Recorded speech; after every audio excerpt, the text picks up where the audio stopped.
लोकसभा चुनाव के बीच सत्ता और विपक्ष अपनी अपनी जीत के दावे कर रही है। प्रयागराज में कांग्रेस पार्टी की राष्ट्रीय प्रवक्ता सुप्रिया श्रीनेत ने दावा किया है कि 4 जून को इंडिया गठबंधन की सरकार बनेगी। उन्होंने कहा कि 4 चरण के मतदान के बाद शीशे की तरह यह साफ हो गया है कि न तो भाजपा आएगी और न ही नरेंद्र मोदी प्रधानमंत्री बनेंगे। कांग्रेस प्रवक्ता सुप्रिया श्रीनेत ने कहा कि वह जिस भी प्रदेश में गई है वहां से जो फीडबैक मिला है उससे यह साफ है कि बीजेपी इस बार सत्ता में नहीं आने वाली है। वहीं रायबरेली में राहुल गांधी की जीत को लेकर कांग्रेस प्रवक्ता सुप्रिया श्रीनेत ने बड़ा दावा किया है। कहा कि उन्होंने यह कहा कि राहुल गांधी रायबरेली में 5 लाख से अधिक वोटों से चुनाव जीतेंगे।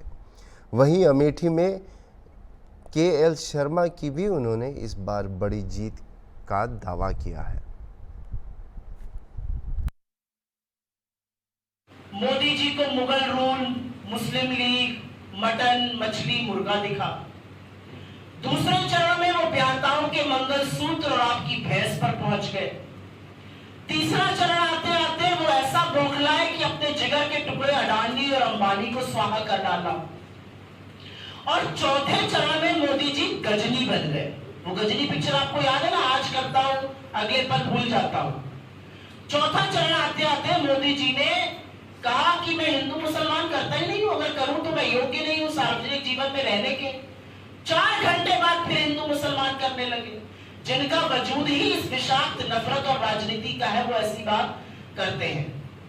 तो देश को समझ में आ गया है कि खूब जुमले 10 साल सुन लिए, खूब खोखले वादे सुन लिए, खूब बड़ी बड़ी इवेंट देख लिए। मेरा क्या हुआ? आज प्रयागराज का 21, 22, 23, 24 साल का लड़का पूछ रहा है मेरे विकास का हिसाब आप कब दीजिएगा। एक महिला पूछ रही है, बड़ा टीवी पर देखते थे, बहुत हुई महंगाई की मार, अब तो आपने आटा, दही, दवाई, पढ़ाई पर GST लगा दिया भाई, उसकी चर्चा कब कीजिएगा। किसान कहता है सत्ता में आने से पहले मीठी मीठी बातें करते थे, सत्ता में आने के बाद हमें पिटवाते हैं। तो इन सब चीजों को देखकर ये चुनाव बहुत जरूरी है और कांग्रेस ये चुनाव अपने मुद्दों पर लड़ रही है। और मुझे कोई भी संशय नहीं है ये कहने में कि 2024 के चुनाव का नैरेटिव, 2024 के चुनाव का मुद्दा, 2024 के चुनाव के डिबेट के मुद्दे कांग्रेस ने तय किए हैं। और नरेंद्र मोदी बार बार हमारे ट्रैप में फंसकर इधर उधर की बातें कर रहे हैं। जनता के सामने उनका मुखौटा और गिरा, उसको बढ़ाया। हम हर उस समस्या का समाधान करेंगे। और 48 पेज का ये हमारा घोषणा पत्र है, 15,329 शब्द है और हर उस समस्या का समाधान है जो नरेंद्र मोदी की सरकार द्वारा निर्मित, उनके द्वारा पोषित, उनके द्वारा बनाई गई है। और इसके 5 मुख्य स्तंभ हैं और मैं उन स्तंभों के बारे में बात कर लेती हूं। इसका पहला स्तंभ है युवा न्याय। और क्यों हम युवा न्याय की बात करते हैं?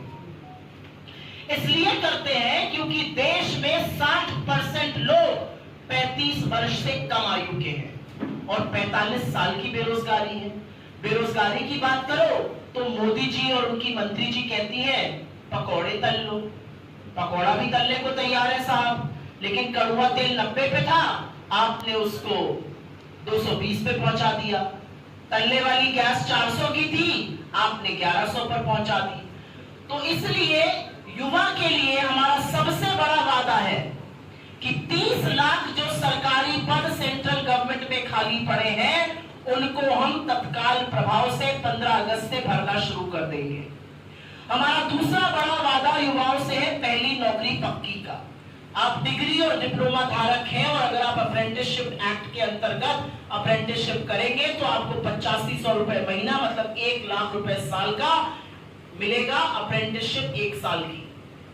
हमारा तीसरा बड़ा वादा पेपर लीक को लेकर है और मुझे आज भी वो पल याद है कि जब यहां से भारत जोड़ो न्याय यात्रा गुजरी थी और पुलिस परीक्षा का पेपर लीक हुआ था और मैंने युवाओं की आंख में जो आक्रोश और गुस्सा प्रयागराज की धरती पर देखा था वो मैंने पहले कभी नहीं देखा था।